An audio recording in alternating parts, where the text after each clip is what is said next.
Hello friends, this is Vedanshi. Welcome back to my YouTube channel Vedanshi Success Mantra. Hope you all doing good.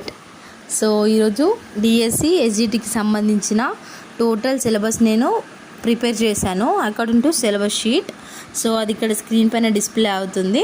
దాని గురించి discuss చేద్దాం మనము.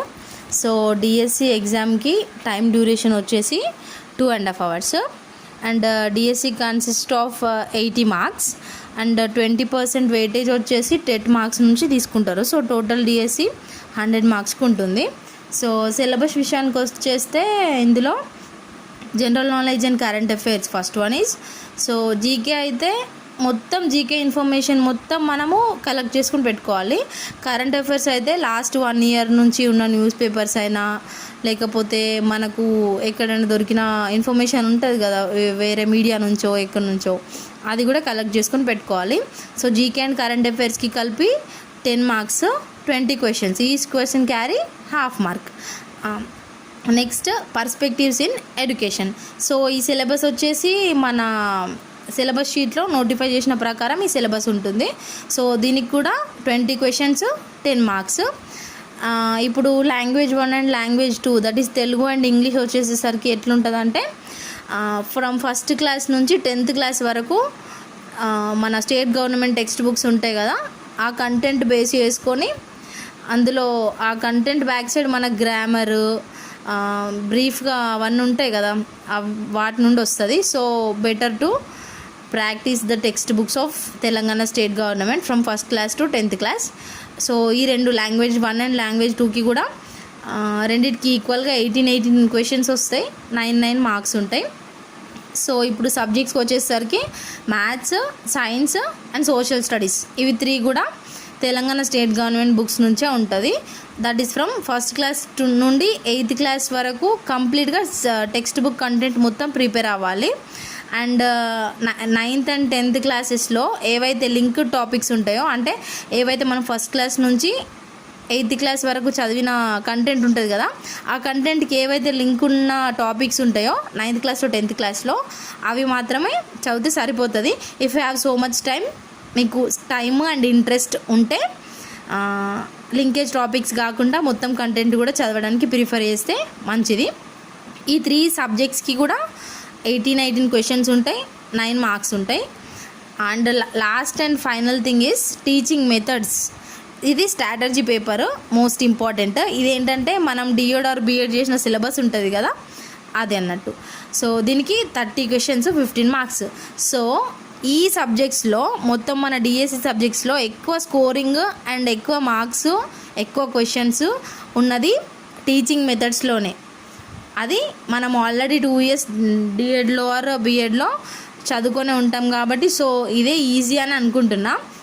And ఇక languages and subjects విషయానికి వస్తే language 1 Telugu, maths, science, social, ఇవన్నీ first class నుంచి 10th class వరకు టెక్స్ట్ బుక్స్ మొత్తం కంప్లీట్గా రివైజ్ చేస్తే సరిపోతుంది. అట్లా పర్ఫెక్షన్ వచ్చేస్తుంది వాటిలో. ఇక పర్స్పెక్టివ్స్ అండ్ ఇన్ ఎడ్యుకేషన్ వచ్చేసరికి మనకి మన డిఎస్సి సిలబస్ షీట్లో ఏదైతే నోటిఫై చేసినరో ఆ సిలబస్ చదివితే సరిపోతుంది. జీకే అండ్ కరెంట్ అఫైర్స్ ఇందాక మనం చెప్పుకున్నట్టు, కరెంట్ అఫైర్స్ అయితే last 1 year information, and GK అయితే ఎంటైర్ జనరల్ నాలెడ్జ్ మొత్తం పైన ఒక పట్టు ఉండాల్సి ఉంటుంది. సో ఇక్కడ ఇంపార్టెంట్ నోట్ ఏంటంటే సైన్స్ సబ్జెక్టు అంటే అది ఏమేమి ఇంక్లూడ్ చేస్తుంది అంటే ఈవీఎస్ ఫ్రమ్ ఫస్ట్ క్లాస్ నుంచి 5th క్లాస్ వరకు, general science 6th to 8th, physical science and biological science from 8th, 9th and 10th classes. ఈ EVS, general science, physical science and biological science, ఈ 4 కలిపితేనే ఇక్కడ science అనే subject ఒకటి ఏర్పడింది. So first class నుంచి 10th class వరకు సైన్స్కి సంబంధించిన బుక్స్ ఏముంటాయో అవన్నీ మనం ప్రిఫర్ చేయాల్సి ఉంటుంది. నెక్స్ట్ ఇంపార్టెంట్ నోట్ పాయింట్ ఏంటంటే సోషల్ స్టడీస్. సోషల్ స్టడీస్ ఏమేమి ఇంక్లూడ్ చేస్తుంది అంటే EVS from first class to 5th class textbooks, and social from 6th to 8th and also 9th and 10th class textbooks. So social స్టడీస్కి చదవాల్సింది ఏంటంటే first class నుంచి 5th class వరకు EVS text books, అట్లనే 6th నుంచి 10th వరకు social text books కంప్లీట్గా content చదువుకుంటే సరిపోతుంది. సో ఇది డిఎస్సి కంప్లీట్ సిలబస్. ఇంతవరకు మనం ప్రిపేర్ అయినామంటే కంపల్సరీగా డిఎస్సిలో ఒక జాబ్ అనేది, ఒక పోస్ట్ అనేది మీకోసం వెయిట్ చేస్తూ ఉంటుంది. సో మంచిగా ప్రిపేర్ కండి. All the best. మంచి స్ట్రాటజీ పెట్టండి. ఫస్ట్ మంచి టైం కేటాయించుకోండి. మంచిగా ఇంట్రెస్ట్ ఉన్నప్పుడు మాత్రమే చదవండి. ఇంట్రెస్ట్ లేనప్పుడు పక్కన పెట్టేసి ఎక్స్ట్రా కరిక్యులర్ యాక్టివిటీస్ చేసేసుకోండి. మీకు ఏదైతే ఇష్టమో, సమ్ మెడిటేషన్, మ్యూజిక్ వినడము, గేమ్స్ ఆడడము, లేకపోతే అక్కడక్కడ తిరగడము, జస్ట్ అట్లా చేయండి.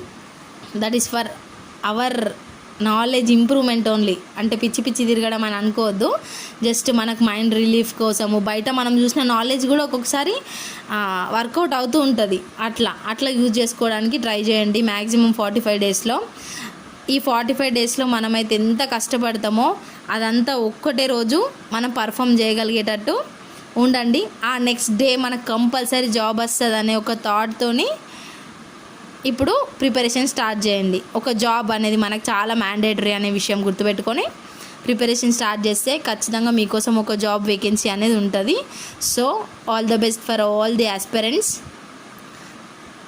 Be happy forever. Thank you for watching this video. Please like, share and subscribe to my YouTube channel. Have a nice day. Thank you.